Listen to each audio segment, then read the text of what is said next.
Hello students, welcome to my channel. और आज हम करने जा रहे हैं इंग्लिश का एक बहुत ही interesting topic, change the voice.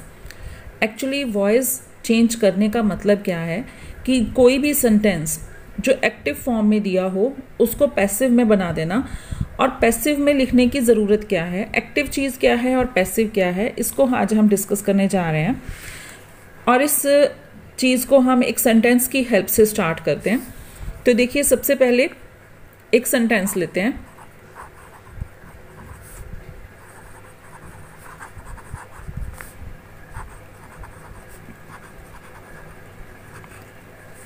Suppose there is a sentence, police caught the thief.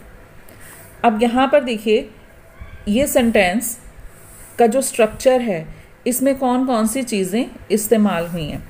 तो सबसे पहले यहाँ से शुरू करते हैं। पुलिस, पुलिस वो है जो कि यहाँ पर main as a subject use हो रही है। और कॉट क्या है, वर्ब, पकड़ लिया। तो वर्ब से स्टार्ट करते हैं। This is the verb, form of verb, जहाँ से पता चलता है कि ये जो सेंटेंस है इसको आइडेंटिफाई अगर करना हो तो वर्ब की फॉर्म्स की हेल्प से आइडेंटिफाई करते हैं। तो सबसे पहला स्टेप सेंटेंस की पहचान करना है, और सेंटेंस की पहचान उसके वर्ब से हो रही है कि इस सेंटेंस में कॉट दिया हुआ है, दैट मीन्स वर्ब की सेकेंड फॉर्म दी है अगर, तो ये पास्ट इंडेफिनिट है। एंड द थीफ, जो वर्ब को करने वाला है, जो कि doer who does the action, इसको हम एक्शन वर्ड बोल देते हैं, वर्ब को एक्शन वर्ड भी बोल देते हैं। Who does action is called subject. अब ये सब्जेक्ट ऑब्जेक्ट जब स्टूडेंट पढ़ते हैं तो कई बार कंफ्यूजन हो जाती है, उसको आज बहुत ही आसान तरीके से समझ लेना कि जो भी एक्शन करने वाला है वो सब्जेक्ट है, और एक्शन हो गया कॉट, और इस एक्शन का जिसके ऊपर असर हो रहा है, which is affected by action, जिसका असर, इस वर्ब का एक्शन जिस पे पड़ रहा है, जिस एक्शन का अफेक्ट जिस पे पड़ रहा है, वो कौन है, थीफ। पुलिस ने चोर को पकड़ा, तो यहाँ पर असर किस पे हो रहा है, थीफ पे हो रहा है, और इसको हम क्या बोल देते हैं, ऑब्जेक्ट। अब ये एक सिंपल सेंटेंस है जिसमें कि एक्टिव सेंटेंस दिया गया है, पुलिस ने चोर को पकड़ लिया। अब कई बार ये क्वेश्चन मन में आता है कि सेंटेंस का मीनिंग सेम है, तो why should we make passive of this, इसका पैसिव क्यों बनाएं, ठीक तो है, जो लिखा हुआ है ठीक है ना, इससे मीनिंग क्लियर हो रहा है, तो फिर हमें पैसिव बनाने की क्या ज़रूरत है। लेकिन ऐसी जगह जहाँ पर हमने इस बात पे जोर देना है, पुलिस पे नहीं जोर देना है, कि ये स्ट्रेस नहीं देनी है कि पुलिस ने चोर को पकड़ा है, हमने ये बोलना है कि चोर पकड़ा गया, दैट्स इट। वहाँ पर हमें स्ट्रेस देनी है ऑब्जेक्ट पे। इस सेंटेंस में स्ट्रेस किस पे दी जा रही है, स्पेशल अटेंशन दी जा रही है पुलिस पे, मीन्स सब्जेक्ट पे दी जा रही है। लेकिन ऐसी जगह जहां पर मैंने ये बोलना है कि चोर पकड़ा गया, ऐसे ही बहुत सारे सेंटेंस जहां पर हम सिर्फ और सिर्फ पैसिव को ही यूज करते हैं। For example, my bike has been stolen, मेरी बाइक चोरी हो गई है। अब यहाँ पर सब्जेक्ट तो है ही नहीं, यहाँ पर सिर्फ ऑब्जेक्ट दिया हुआ है और यहाँ वर्ब दिया हुआ है। तो ऐसे सेंटेंसेस को पैसिव की तरह यूज कर रहे हैं हम विदाउट सब्जेक्ट, और उसको इमेजिन करते हैं कि किसने चोरी की होगी वो पता नहीं है, लेकिन my bike has been stolen. इसी तरह से the school was closed, school बंद हो गया, या द शॉप वॉज क्लोज्ड, वहाँ पैसिव यूज हो रहा है। फॉर एग्जाम्पल, एक और एग्जाम्पल की तरह की हेल्प से समझ लेते हैं। Stone is classified as a solid, is classified, पहचान कहाँ से हो रही है, इज के साथ वर्ब की थर्ड फॉर्म दी हुई है। तो यहाँ पर ये पैसिव वॉइस दिया हुआ है, लेकिन क्लासिफाई किसने किया वो दिया नहीं है, ऑब्जेक्ट दिया नहीं है बिल्कुल भी। तो यहाँ पर पैसिव वॉइस हमें यूज करना है। सो यहाँ तक हमें समझ में आ गया कि एक्टिव को पैसिव बनाने से फ़र्क क्या पड़ता है और एक्टिव को पैसिव क्यों बना रहे हैं, क्योंकि कई चीज़ें हमें इस तरह से ही बोलनी पड़ती हैं जहाँ पर कि हमें अपने ऑब्जेक्ट पर ही जोर देना है और ऑब्जेक्ट को ही हम उस सेंटेंस में फिर सब्जेक्ट का दर्जा दे देते हैं। तो इस तरह से सेंटेंस, एक एक्टिव सेंटेंस को पैसिव सेंटेंस को अब बनाना किस तरह से है, उस प्रोसेस में आके चल के देखते हैं कि हमें चेंज करना किस तरह से है। तो सबसे पहले इस चीज़ के लिए टेंस की नॉलेज होना बहुत ज़रूरी है, जिसकी वीडियोस हम ऑलरेडी अपने इस चैनल पे अपलोड कर चुके हैं। और ये भी बात ज़रूरी नहीं है कि सारे ही सेंटेंसेस को हम एक्टिव को पैसिव बना सकते हैं या सभी पैसिव सेंटेंसेस को एक्टिव बना सकते हैं। बहुत सारे सेंटेंस ऐसे भी होते हैं जिनमें कि कोई भी चेंज हम अपनी मर्जी से नहीं ला सकते। तो सबसे पहले रूल्स की बात करते हैं। एक्टिव सेंटेंस को पैसिव बनाने के लिए कौन से रूल्स हमें याद रखने हैं। तो सबसे इम्पॉर्टेंट, मोस्ट इम्पॉर्टेंट बात है कि हमेशा वॉइस में जब एक्टिव से पैसिव में बनाना है तो वर्ब की थर्ड फॉर्म ही यूज होगी। ये हमेशा के लिए माइंड में फीड कर लेना। और दूसरी बात, जो जैसे कि आपने देखा कि एक्टिव सेंटेंस में सब्जेक्ट जो होता है वो कंट्रोल कर रहा होता है, वर्ब जो है वो सब्जेक्ट के द्वारा कंट्रोल हो रहा है, ठीक है। और जब पैसिव बनाते हैं तो इसमें उल्टा हो जाता है। पैसिव वॉइस में क्या होता है, the verb is controlled by the object. जो वर्ब है उसे ऑब्जेक्ट कंट्रोल करता है। तो सबसे पहले सब्जेक्ट लिखा होता है एक्टिव में, उसके बाद वर्ब होता है और उसके बाद ऑब्जेक्ट होता है। लेकिन जब पैसिव बनता है तो क्या हो जाता है, ऑब्जेक्ट यहाँ कंट्रोल करता है और सब्जेक्ट पीछे चले जाता है बाय लगाकर, और वर्ब की फॉर्म अकॉर्डिंग टू रूल्स, जो यहाँ पर रूल्स हैं उनको अप्लाई करते हुए वर्ब की फॉर्म को हमें चेंज कर देना है। जिसके आगे इस बात का ख्याल रखना है कि थर्ड फॉर्म आएगी और उससे पहले क्या लिखना है वो इस सेंटेंस के ऊपर डिपेंड करेगा। अगर ये प्रेजेंट इंडेफिनेट है फिर अलग यूज़ होगा, अगर पास्ट इंडेफिनेट है तो फिर अलग यूज़ होगा। अब उसको आगे चल के देखते हैं। ये सबसे पहला रूल तो ये हो गया कि थर्ड फॉर्म आएगी और सब्जेक्ट और ऑब्जेक्ट की स्पेस चेंज हो जाती है। उसके बाद यहाँ पर सब्जेक्ट एक्टिव था और यहाँ पर ऑब्जेक्ट एक्टिव हो जाता है। अब दूसरी बात कि कुछ प्रोनाउंस को हम चेंज करते हैं। प्रोनाउंस को, कौन से प्रोनाउंस को किस में चेंज कर देते हैं तो उसको भी देख लीजिए। आई को मी में चेंज कर देते हैं, यू को यू ही रहेगा, शी हर में चेंज हो जाता है, दे देम में चेंज हो जाएगा, वी अस में चेंज हो जाता है, ही की जगह हिम आ जाता है और इट कोई चेंज नहीं आता। तो अब सेंटेंस की हेल्प से करना स्टार्ट करते हैं। See the first sentence. अगर सेंटेंस दिया हुआ है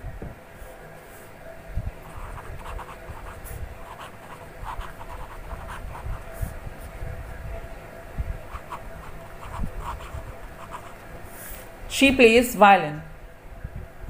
अब सबसे पहले आइडेंटिफिकेशन करनी है कि सब्जेक्ट क्या है, शी, और ऑब्जेक्ट क्या है, वायलिन, और वर्ब यहाँ पर क्या है, प्लेज।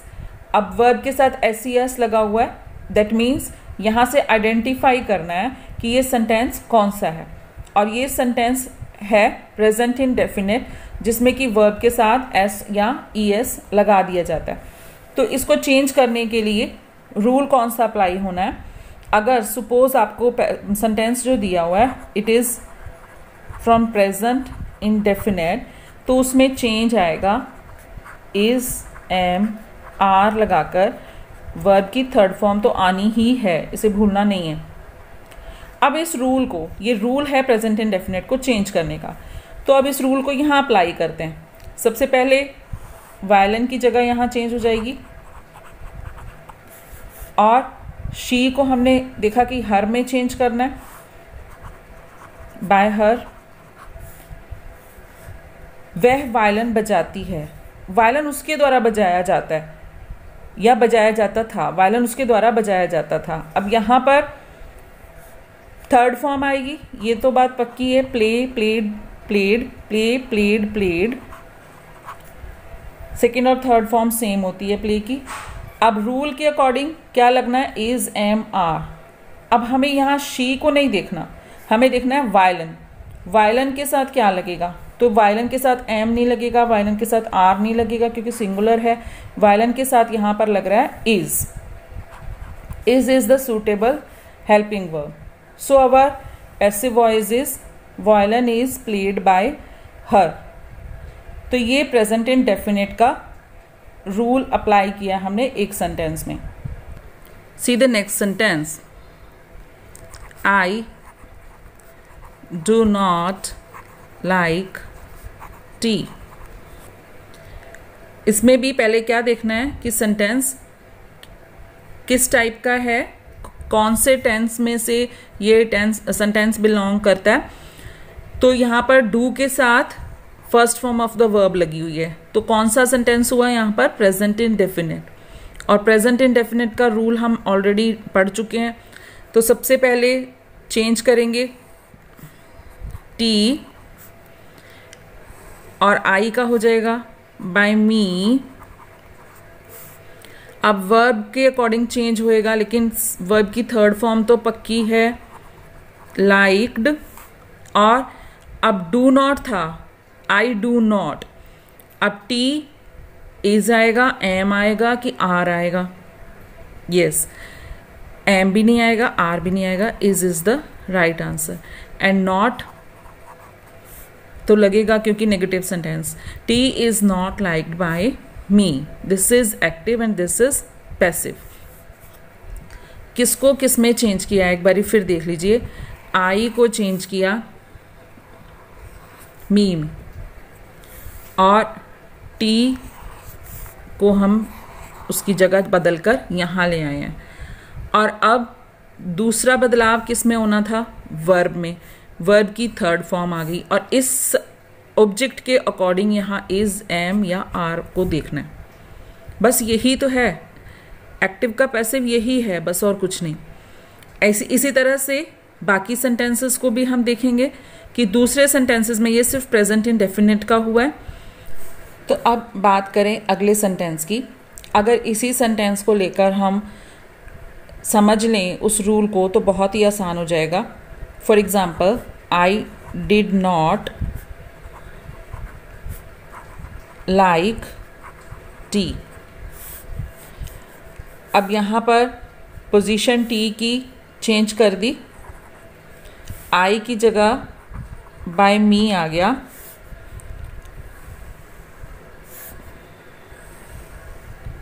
लाइक की जगह क्या आ जाएगा, लाइक्ड।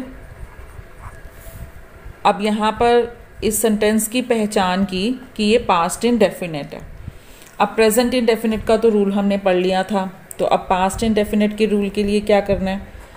अगर पास्ट इंडेफिनिट सेंटेंस आ जाता है तो उसमें चेंज क्या होगा, वॉज, प्रेजेंट में इज, एम, आर था, यहाँ वॉज वर्ब के साथ वर्ब की थर्ड फॉर्म। वर्ब की थर्ड फॉर्म तो लगनी ही है, उसमें तो कोई चेंज आएगा ही नहीं। तो यहाँ वॉज वर्ब के साथ वर्ब की थर्ड फॉर्म है, और यहाँ क्या आ जाएगा, टी के साथ वॉज आएगा कि वर आएगा। अब आपको पता है टी के साथ कौन सी चीज़ सूट कर रही है, T was, not verb, singular है टी। तो यहाँ पर टी वॉज नॉट, क्योंकि नॉट दिया हुआ है, T was not liked by me. This is the passive of past indefinite. It is very easy, बहुत आसान है, कोई भी चीज़ मुश्किल नहीं होती है दुनिया में।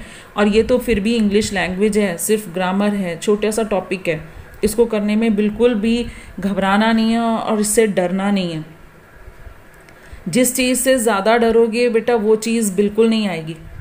इससे डरना बंद कर दो, इसको सीखना शुरू कर दो, ये बहुत इजी हो जाएगी। So see the next sentence of future indefinite. अगर फ्यूचर इंडेफिनिट का सेंटेंस आ जाता है और इसी सेंटेंस को हम ले लेते हैं, I shall like T. T, अब क्या करना है, पहले तो जो बाहरी रूपरेखा है उसको बना लो ना, आपको जो पता है, बाय मी और लाइक्ड, ठीक है। टी की जगह टी ले आए, आई की जगह बाय मी आ गया, लाइक की जगह लाइक्ड ले आए। और अब शेल का क्या करना है, शेल और विल अगर होगा तो हमें क्या करना है, विल बी या शेल बी। और मोस्टली शेल बी बहुत रेयर आता है, आपको विल बी ही, क्योंकि शेल कहाँ आया, फर्स्ट पर्सन के साथ, आई के साथ यहाँ शेल है, तो आपने यहाँ पे शेल नहीं लिखना क्योंकि टी है, इसलिए यहाँ पर विल बी।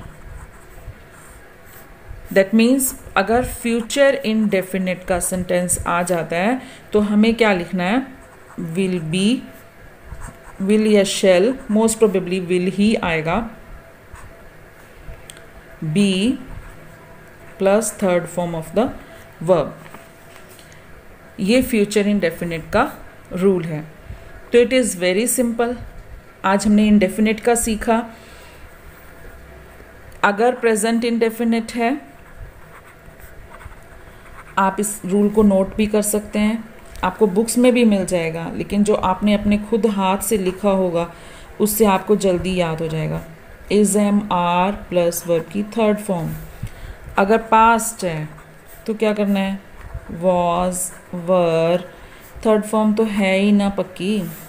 और फ्यूचर है अगर तो क्या करना है, विल बी, शैल बी, और थर्ड फॉर्म तो आएगी ही। अब ये तीनों को आपने इस वीडियो में अच्छे तरह से सीख लिया। एक ही वीडियो 30 मिनट्स की या 40 मिनट्स की बना के आपको पूरा वॉइस का टॉपिक करा दें तो आपको डाइजेस्ट भी नहीं होगा, एक बारी सीखने से समझ में भी नहीं आएगा। इसलिए थोड़ी थोड़ी डोज लेनी चाहिए जितना आपको समझ में आ जाए। सो आई होप कि आज की वीडियो में आपने इंडेफिनेट के तीनों टेंसेस को कैसे चेंज करना है इन रूल्स की हेल्प से समझ लिया होगा, और बहुत ही आसान है। नेक्स्ट वीडियोस में बहुत सारे एग्जाम्पल करने हैं, हमें मिसलेनियस एक्सरसाइजेस भी करनी हैं जिसमें कि सब्जेक्ट की नहीं दिया हुआ और उसको हमें इमेजिन करना है, या कई बहुत सारे ऐसे सेंटेंस जिसमें कि ये रूल अप्लाई ही नहीं हो रहा लेकिन फिर भी we have to make it passive, उसे पैसिव बनाना है विदाउट ये रूल को अप्लाई करने के साथ। ये रूल अप्लाई नहीं करेंगे लेकिन उसको पैसिव बनाना है, तो how it is possible. So next videos में ज़रूर देखना है। Thank you so much.